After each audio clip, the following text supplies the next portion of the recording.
Capítulo 2. Por que orar é tão difícil para os cristãos? Há tempos tenho estado perplexo com um problema que persiste na igreja há anos e que me incomoda profundamente. Eis o problema. Por que orar é tão difícil para os cristãos?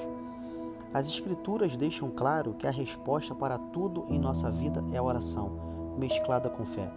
O apóstolo Paulo registra em Filipenses 4, verso 6: Não andeis ansiosos de coisa alguma, em tudo, porém, sejam conhecidas diante de Deus as vossas petições pela oração e pela súplica com ações de graças.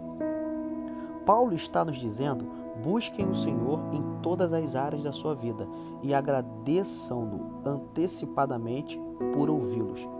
A ênfase de Paulo é clara: ore sempre em primeiro lugar. Não é para orarmos só em última instância. Não é para, primeiramente, irmos atrás dos amigos, depois do pastor ou de um conselheiro para acabarmos finalmente de joelhos. Não. Jesus nos diz: buscai, pois, em primeiro lugar o seu reino e a sua justiça, e todas estas coisas vos serão acrescentadas. Mateus 6, verso 33. Devemos primeiramente ir até o Senhor antes de irmos a qualquer outro. É de partir o coração ler as mensagens que multidões de cristãos arrasados enviam ao nosso ministério. Famílias estão se esfalecendo, casais se divorciando e pessoas que por anos andaram em fidelidades a Cristo estão vivendo em tremor e em derrota. Cada uma dessas pessoas tem sido derrotada por algo: pecado, depressão, mundanismo, cobiça, e ano após ano parece que os seus problemas vêm piorando. No entanto, o que mais me choca em suas mensagens é que muito pouco desses cristãos chegam a mencionar a oração. Eles utilizam vídeos, livros, conselheiros, programas de ajuda pela internet, todos os tipos de terapias, mas raramente a oração. Vivem todos os dias preocupados, amedrontados, com uma nuvem sobre a cabeça, porque não possuem uma resposta para o problema. Por que é tão fácil para os cristãos, durante as crises, buscar a Deus em favor das necessidades desesperadoras? Afinal de contas, a Bíblia sustenta um longo testemunho de que Deus ouve os clamores dos seus filhos e lhes responde com terno amor. Eis alguns textos. Em Salmo 34, versículo 15 e 17 está escrito: Os olhos do Senhor repousam sobre os justos, e os seus ouvidos estão abertos ao seu clamor. Clamam os justos, e o Senhor os escuta e os livra de todas as suas tribulações. Em 1 João 5, verso 14 e 15, lemos: E esta é a confiança que temos para com Ele, que, se pedirmos alguma coisa segundo a sua vontade, Ele nos ouve. E se sabemos que Ele nos ouve, estamos certos de que obtemos os pedidos que lhe temos feito. Tiago 5, verso 16. Muito pode, por sua eficácia, a súplica do justo. Mateus 21, verso 22, nos afirma: E tudo quanto pedirdes, em oração, crendo, recebereis. Salmo 102, verso 17, nos afirma: Atendeu a oração do desamparado e não lhe desdenhou as preces. Veja a grande vanglória de Davi. No dia em que eu clamei, tu me acudiste e alentaste a força da minha alma. Salmo 138, verso 3. Davi dizia: Fiz prova de ti, Deus. Em todas as minhas lutas eu não busquei a mais ninguém. Procurei unicamente a ti e me ouvistes. Respondestes e me destes força para a batalha que eu enfrentava. Clamaste na angústia e te livrarei. Te respondi. Salmo 81, verso 7. Essas promessas e esses testemunhos constituem uma prova esmagadora do cuidado de Deus. E são tão variadas, profundas e numerosas que não entendo como qualquer cristão poderia não as alcançar. Mesmo assim, quando se trata de oração, a Bíblia nos fornece mais do que promessas. Ela também nos previne quanto aos perigos de se negligenciar a oração. Observe.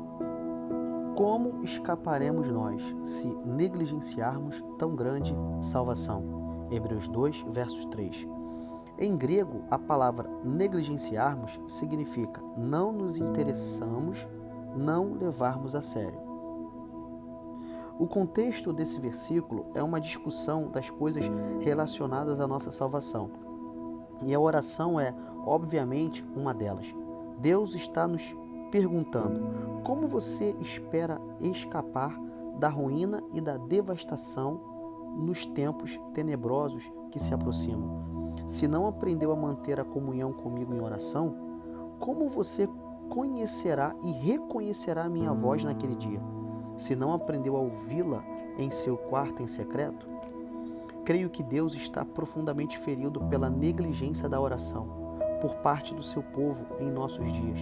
Jeremias escreveu: acaso se esquece a virgem dos seus adornos ou a noiva do seu cinto?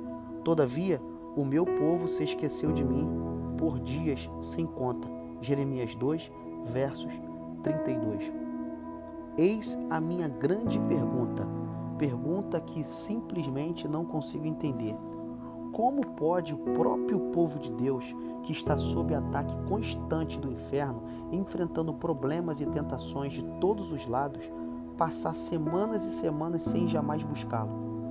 E como pode professar que o ama e crê em suas promessas e, contudo, jamais se achegar ao seu coração? Aproximamo-nos de Deus. Hebreus 10 contém uma promessa incrível.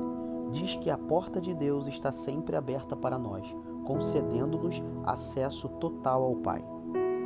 Tendo, pois, irmãos, intrepidez para entrar no Santo dos Santos, pelo sangue de Jesus, pelo novo e vivo caminho que ele nos consagrou pelo véu, isto é, pela sua carne, e tendo grande sacerdote sobre a casa de Deus, aproximemo-nos com sincero coração, em plena certeza de fé, tendo o coração purificado de má consciência e lavado o corpo com água pura. Hebreus 10, de 19 a 22. Alguns versículos adiante, somos avisados de que o dia do Senhor se aproxima rapidamente. Não deixemos de congregar-nos, como é costume de alguns. Antes, façamos admoestações, e tanto mais quanto vedes que o dia se aproxima. Verso 25. Deus está dizendo, agora mesmo, ao seu aproximar o tempo da volta de Cristo. Você necessita buscar a minha face. Chegou a hora de você se dirigir ao seu quarto em secreto e me conhecer. Creio que já estamos vendo os sinais que provam que estamos próximos a uma fusão do sistema financeiro. A violência e a imoralidade crescem. A nossa sociedade está presa ao prazer. Falsos profetas, anjos de luz, já enganaram a muitos com suas doutrinas dos demônios. E a qualquer hora poderemos ver a hora da tribulação, que levará o coração dos homens a fraquejar devido ao medo. No entanto, antes de tudo isso acontecer, o escritor aos Hebreus diz: não permitam que a verdade venha a escapulir de vocês, mantendo-se acordado e alerta. Você possui uma porta aberta para a presença santa de Deus. Então, dirija-se a Ele com plena certeza de fé, tornando conhecidas as suas petições. O sangue de Cristo já lhe abriu o caminho e nada se coloca entre você e o Pai. Você tem todo o direito de entrar no Santo dos Santos para receber todo o socorro do que necessita. Quando não valorizamos o sacrifício de Jesus, que Ele aceitou para que tivéssemos acesso ao Pai para todas as nossas necessidades, nós desprezamos a graça de Deus, provocando a sua ira. Mesmo assim, com todas essas advertências poderosas quanto aos riscos de se negligenciar a oração, os cristãos ainda acham difícil orar. Por quê? Creio que há 4 motivos para isso.